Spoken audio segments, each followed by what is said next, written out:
జీవితాంతం ఒంటరిగానే పోరాడిన జయలలిత చివరికి ఒంటరిగానే మిగిలిపోయింది చావులో కూడా.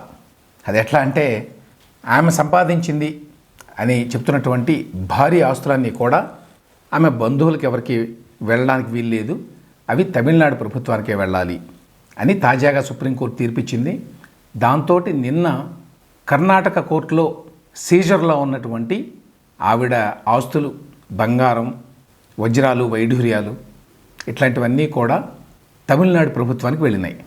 2004లో జయలలిత ఆస్తుల్ని జప్తు చేసినప్పుడు వాటి విలువ 913 కోట్లు ఉంటుందని చెప్పి అధికారులు అసెస్ చేశారట. ఆ ఆస్తులు ఇవాళ దాదాపు 4,000 కోట్ల రూపాయల విలువ ఉంటుంది అని అంచనా. 2004లో జయలలిత ఆస్తుల్ని సీజ్ చేశారు డిస్ప్రపోర్షనేట్ అసెట్స్ కేసులో, ఆదాయానికి మించిన ఆస్తులు ఉన్నాయి అనేటువంటి కేసులో. ఏంటి ఆ ఆస్తులు? 10,000 చీరలట, 750 జతల పాదరక్షలట, 27 కిలోల బంగారం అట, వజ్రాభరణాలు, రత్నాలు, 601 కిలోల వెండి వస్తువులు, వీటితో పాటు 1670 ఎకరాల భూముల పత్రాలు, ఇవి కాకుండా రెసిడెన్సెస్, నివాసాలకు సంబంధించిన దస్తావేజులు. జయలలిత పుస్తకాలు బాగా చదివేది. బహుశా రాజకీయ నాయకుల్లో జయలలితలాగా విస్తృతంగా పుస్తకాలు చదివే అలవాటు చాలా తక్కువ మందికి ఉండి ఉంటుంది. ఆవిడకి సంబంధించిన 8,376 పుస్తకాలు కూడా ఉన్నాయట ఈ సీజర్లో. వీటన్నిటినీ తీసుకెళ్ళడానికి భారీ భద్రతతోటి తమిళనాడు గవర్నమెంట్ అధికారులు 6 ట్రంకు పెట్టెలు తీసుకొచ్చారట. అందులో పెట్టుకొని వెళ్ళారు. జయలలిత 6 టర్మ్స్లో 14 సంవత్సరాల పాటు తమిళనాడు రాష్ట్రానికి ముఖ్యమంత్రిగా పనిచేసింది. ఆవిడ ముఖ్యమంత్రిగా ఉండగానే 2016లో చనిపోయిన విషయం తెలుసు.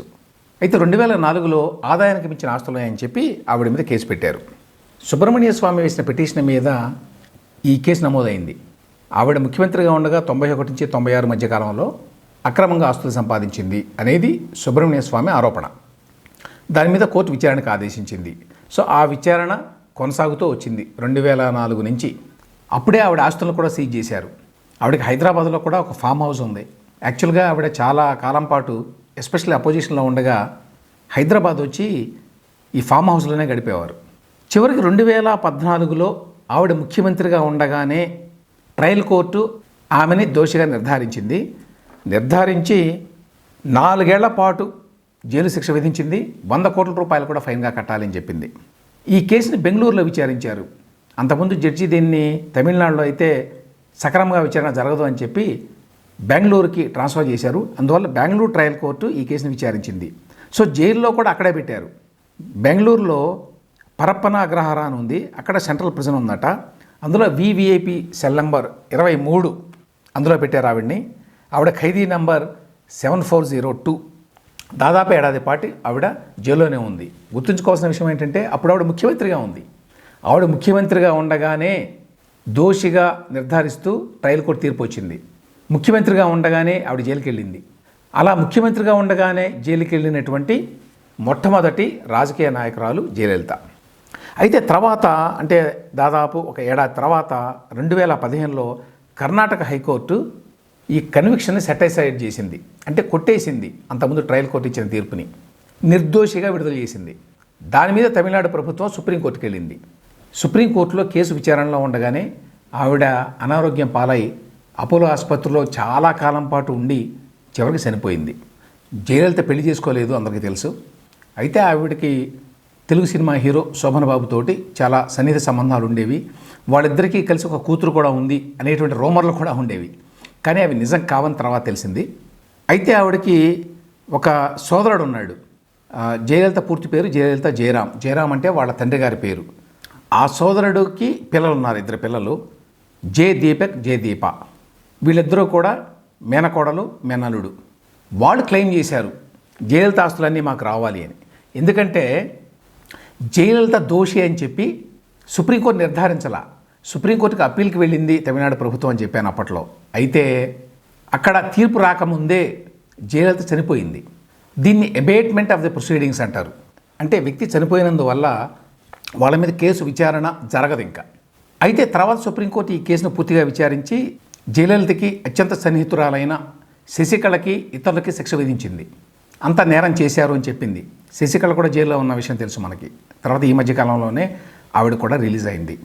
అయితే జయలలితకి శిక్ష పడలేదు కాబట్టి సీజ్ చేసినటువంటి ఆవిడ ఆస్తులన్నీ మాకు దక్కుతాయి అని మేనలుడు మేనకోడలు ఇద్దరు దీపక్ దీప కోర్టులో వేశారు.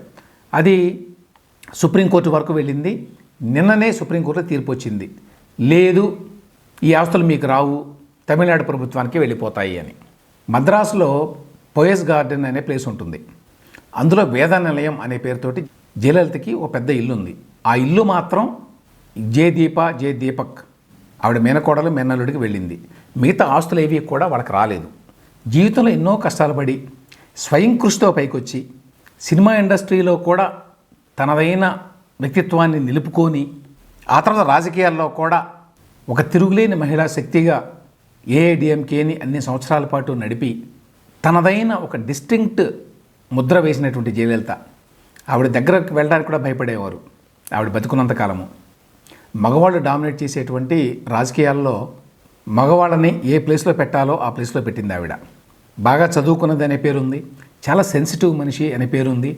బహుశా ఆ సెన్సిటివిటీ వల్లనే తమిళనాడు అసెంబ్లీలో ఎస్పెషలీ డిఎంకే చేసిన అవమానాల కారణంగానే ఆవిడ ఒక స్టీల్ ఉమెన్ లాగా ఒక ఐరన్ ఫ్రేమ్ ఒకటి తొడుక్కొని పబ్లిక్లో తన నిజమైన మనిషిని మనస్తత్వాన్ని చూపించలే ఎవరికి.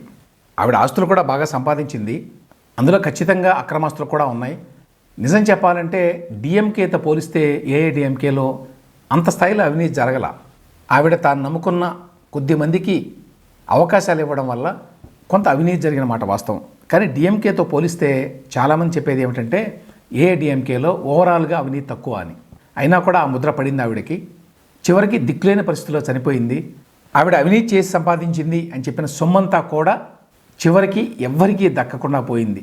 ఎవరిని తన దగ్గరికి రానివ్వకుండా తన చుట్టూ ఒక దుర్భేద్యమైన కోట నిర్మించుకుంది. దానివల్ల ఆవిడ నిజమైన వ్యక్తిత్వం ఎవరికీ తెలియకుండా పోయింది. చివరిలో ఆవిడ సిమి గరేవాల్ అనే మాజీ నటి హోస్ట్కి ఇచ్చినటువంటి ఇంటర్వ్యూలో ఆవిడ వ్యక్తిత్వం కొంతవరకే మనకు తెలుస్తుంది. పాత తెలుగు సినిమాలు తెలిసిన వాళ్ళకు కూడా జయలలిత గురించి కొంచెం తెలిసి ఉంటుంది. ఆవిడ తెలుగు సినిమాల్లో సొంతంగానే డైలాగులు చెప్పేది. నిజానికి ఆవిడ తల్లి కూడా తెలుగు సినిమాలు యాక్ట్ చేసింది. ఆవిడ తల్లి పేరు సంధ్య, వీళ్ళు ఒరిజినల్గా కన్నడిగులు. ఆవిడ చాలా తెలుగు సినిమాలు యాక్ట్ చేసింది. ఇదేమైనా చివరికి సినిమా రంగంలో ఒక వెలిగి రాజకీయ రంగంలో తనదైన ముద్రను వేసి దురదృష్టకర పరిస్థితుల్లో చనిపోయి ఆవిడ ఆస్తులను కూడా చివరికి అవినీతి సంపాదన అనే పేరుతోటి తమిళనాడు ప్రభుత్వం స్వాధీనం చేసుకుంది. ఆవిడ జీవితం ఒక రకంగా చాలామందికి, ముఖ్యంగా రాజకీయ నాయకులకు కూడా ఒక పాఠం కావాలి. మరీ ముఖ్యంగా ఈ మధ్యకాలంలో అడ్డు అదుపు లేకుండా డబ్బులు సంపాదించడమే ధ్యేయంగా పెట్టుకున్నటువంటి రాజకీయ నాయకులకి ఆవిడ జీవితం ఖచ్చితంగా ఒక కనువిప్పు కావాలి.